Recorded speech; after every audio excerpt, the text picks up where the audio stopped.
Thanks everybody for joining us for another episode of 411 Pop Culture. I'm your host Justin, with me is Danielle, and tonight we're going to do another VC Andrews related episode where we are at last finally going to review The Woman Beyond the Attic, the VC Andrews biography written by Andrew Neiderman, the ghostwriter. Now, I read this book probably 3 days after it came out. I got it early. I was super excited. And then several months have gone on because of this one. Now, to be fair, you've been working. It's you've my been busy. fault. But she did finally get it. But I think that it also speaks to it. Now, Yeah. well, what you go first? What were your thoughts? Because I think that'll lead into it about the writing style, etc. So it took me probably 6 months to read it. I read the first part. Andrew Neiderman rambled on and on and on and on. I can't stand rambling. So I took a break, and then it actually started getting into the story, and I zipped right through the story. And then it got to, at the end of the novel, or I'm sorry, the end of the biography, is one of the scripts, The Obsessed, that V.C. Andrews wrote. It was like a manuscript, something she started. And I read a little bit of it, and then I just dropped the ball on it again. I wasn't interested in it. I was very hopeful for it, and then when I started reading it, I was like, ooh, so this is what like a original is like, I guess. So, I finally got through it. Justin really explained to me kind of and we'll get into this a little bit more later, but why it was written the way it was by her for her original manuscript, and then kind of getting what I think. Why? Yeah. And then after kind of hearing that, I'm like, okay, well, that makes more sense. But we can give our reaction to that as well. But it was hard for me to get through, I will admit. And I think that speaks to it. I am more the type of person, if there's a topic that interests me, no matter how it's kind of getting into the topic, I'm going to barrel through. Yeah. Danielle does need a little bit more cajoling, a little bit more like to bring her into something. And I do think that it speaks to it, because I did recall, when I first started reading the book, I picked it up and I was super excited about it. I love how it looks. And, I know that the look isn't, we aren't supposed to judge a book by its cover. It's not supposed to be about that. But I love it. And as soon as I saw it, I'm like, oh, I have to have this. And I think that also speaks to, like, V.C. Andrews. Her art, as you read, her visual art was just as important to her. And the visual is important. It's how you draw the readers in. They go into depth about the original book covers, why they chose the step back, how unique it was at the time. And it is a part of the reason, I think, of the success of Flowers of the Attic were those books, and they became iconic and instantly recognizable. That being said, I do recall when I first started reading it, like kind of reading it, I'm like, oh, we're starting to like focus on this topic, and then it kind of changed, and I'm like, wait, are we reading what's going on? Yes. Are we following this? Where it's like in the preface, for instance, he'll basically be like, oh, this part reminds me of, this will remind readers about the 87 movie, which is also going back to when Virginia was in school and her mother, before got married, was basically like, and you're like, what? Wait, what are we focused on? The movie, her in school, or her mother? And the way that he wrote it. Now, I want to say, I feel like on a few episodes, when we compare V.C. Andrews, Virginia Cleo Andrews to Andrew Neiderman, I do feel like we sometimes kind of put him down in some ways, and I don't mean to. I actually love Ruby. I love Dawn, all of those. Yeah. Dawn was what I read after. I read Flowers, Like Petals on the Wind, then My Sweet Audrina, finished the Dollengangers, and then Dawn was what I went into next. So I just felt that was very natural, the same thing. I didn't know about the ghostwritten stuff. The reason I bring that up is because I do actually like Andrew Neiderman's work. I like his books. I mean, I'm a big fan of Pin. I loved the adaptation of that movie too. The Maddening, which was originally Playmates. One of my favorite books is one of Andrew Neiderman's, which is called The Need. Yeah. And I always was surprised they never made a film out of this, because I thought it was a really excellent book, an interesting story that could have worked as a movie. So I am a fan of Andrew Neiderman.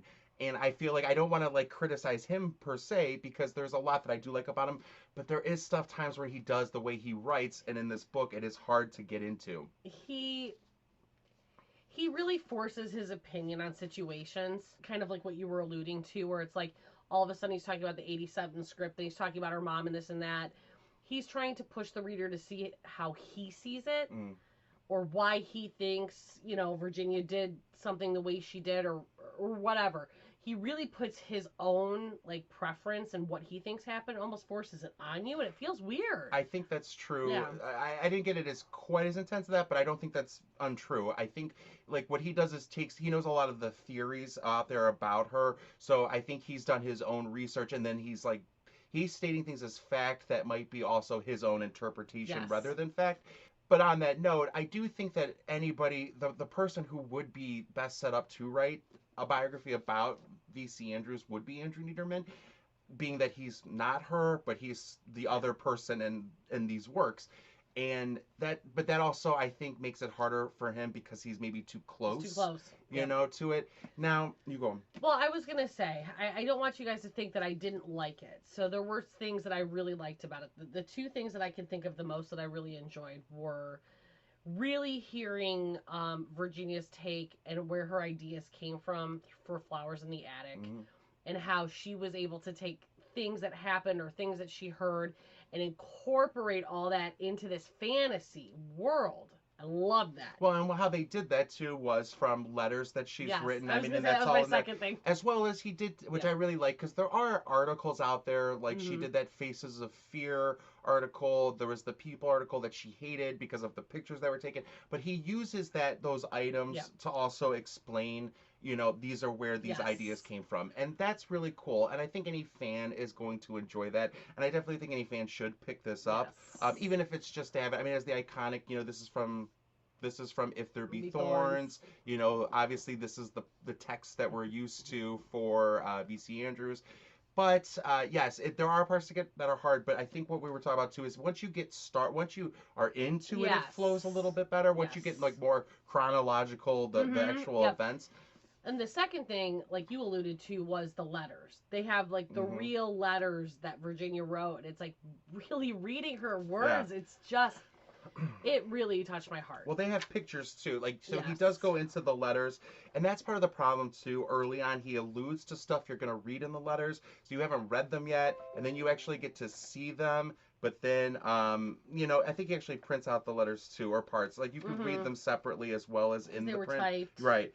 But it's great to see her words again. It's great to Yes. see all of that, and it makes it more interesting. I also loved to, yeah, they about her on tour, her Mm-hmm. dating life, but also like you really understand the isolation she had. Yeah. It still also focuses on you're never going to know what happened between two people other than those two people. And it does go into the relationship. There's always the theories about how autobiographical are these novels. Does she hate her mother? And you do get to see the relationship between Lillian Andrews, her mother, and Virginia. And I think, it really is somewhere in the middle. I think that it's hard when you're in both of those roles. It's hard to be the one that needs help, but it's also when you're the one who is responsible for this other person and it's your child. I have to imagine you have to be kind of difficult, or because you know what the worst is. You know when somebody falls, you're the one that's gonna have to pick them back up. So it's easy for people around to be like, really, you have to be that careful with her all the time. Yeah. But like Yes. Lillian had to pick her up all the time. Yeah, Yeah. so she had to be. So there are fun, it I does get into that. I think, and like I said, my favorite part was really when it got into the chronological story of Right. her specifically. And I love when she has this success of Flowers, and Mhm. she's just like, I'm buying a new house, Yeah, I'm yeah. doing this, and then she was just, I love that she was just this simple woman with these big dreams. Yeah.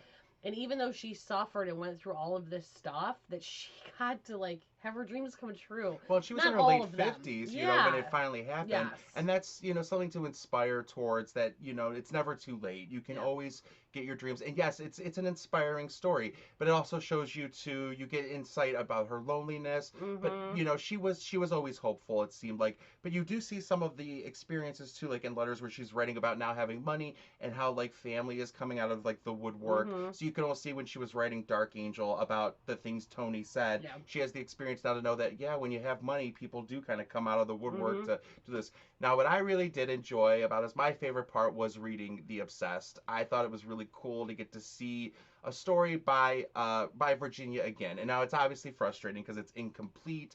But I love to. But it's interesting because in one of the letters, she expected to publish The Yeah. Obsessed much earlier, like right after Mhm. If There Be Thorns.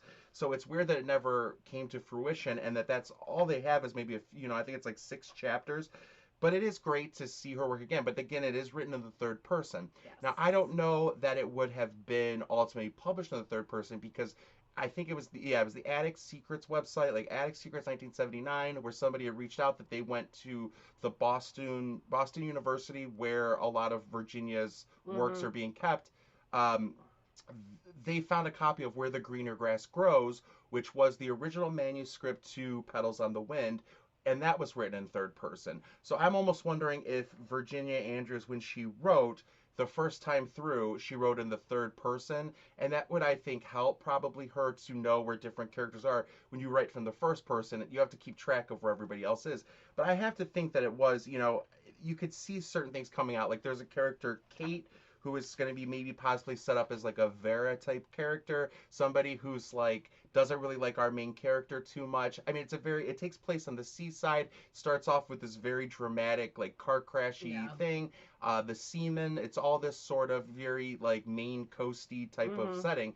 But you're right when you do get sort of into the swing of things, and you see the normal tropes and themes of V.C. Andrews, a father that's a little too attached to his daughter, this young woman who's like in love with this like perfect guy, but there's also now this other guy kind of coming in, so you can see where it was going to be different. And again, we are so used to, because a ghostwriter took in, we had the formulaic things where they kind of followed the same tracks. This girl here is going to have one of these things happen. I feel like this would have been different. It reminded me a lot of My Sweet Audrina. Yeah. But what did you think of The Obsessed? What were your thoughts? So after you kind of reminded me, again, it took me a long time to get through it. It was a very close relationship with the father. It gave me the ick feel. I know V.C. Andrews has gone through the incest route before in kind of those really close, uncomfortable relationships, but I really got a big ick factor. The thing that I do love, and like what you just alluded to, was they did bring that dude in at the end, the photographer guy. Right, yeah. And I forgot about that, and that's where it ends.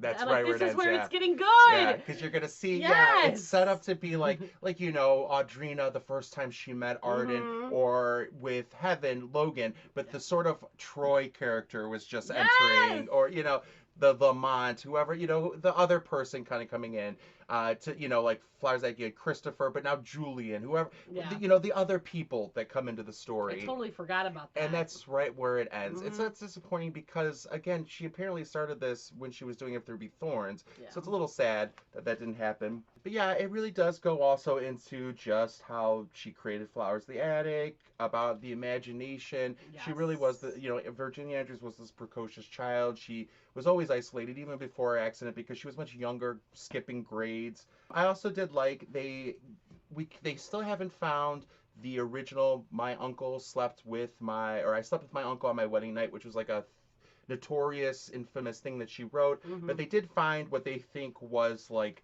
a republished version of that she retitled to Love, Savage Desire, which you said I think you really enjoyed. Yeah.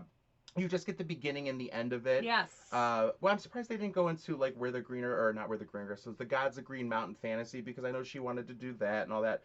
I mean, overall, for fans, I would say it's definitely worth having.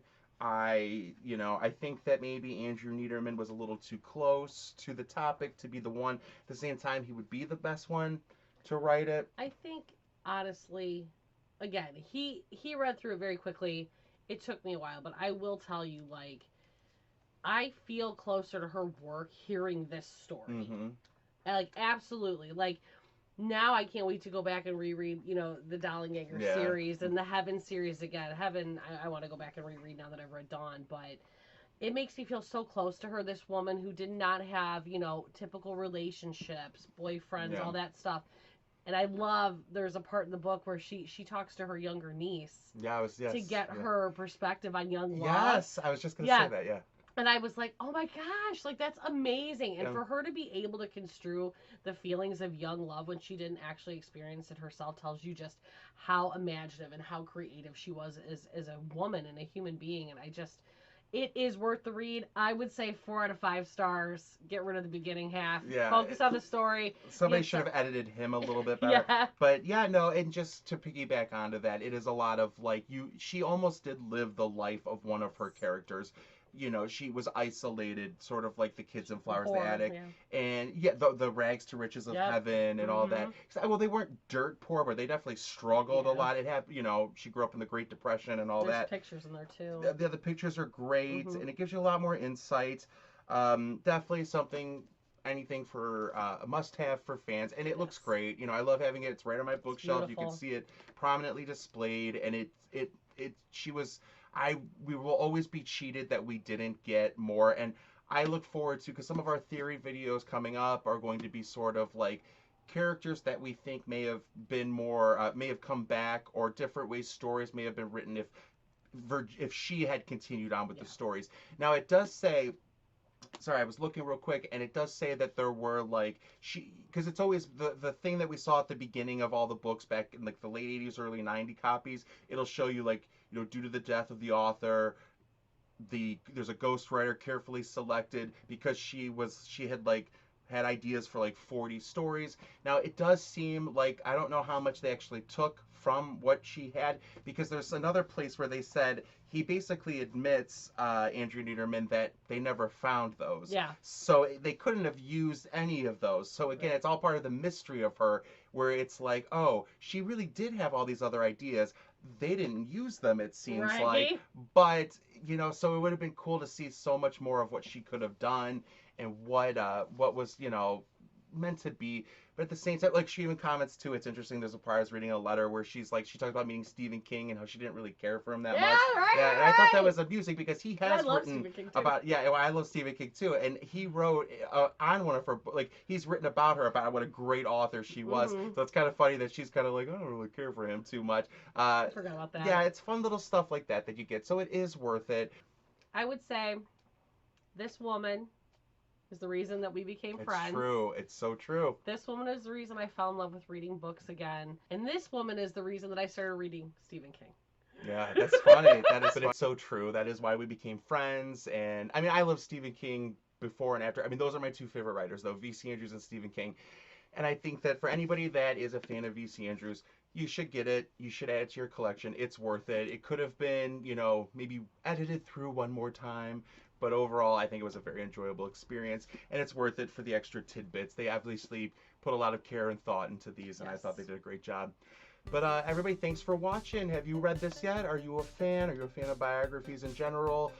Don't forget, we also filmed a Dawn First Looks. We got a couple of V.C. Andrews episodes coming. And then next month, we should have a couple more coming, if not sooner. But thanks, everybody, for watching. As always, it helps a lot. Please comment below. Please subscribe if you enjoy what we're seeing, so that we can keep bringing you these. Because we love doing them. It's just hard finding the time. And we want to get some more out to you soon. But thanks, everybody, for watching. Bye.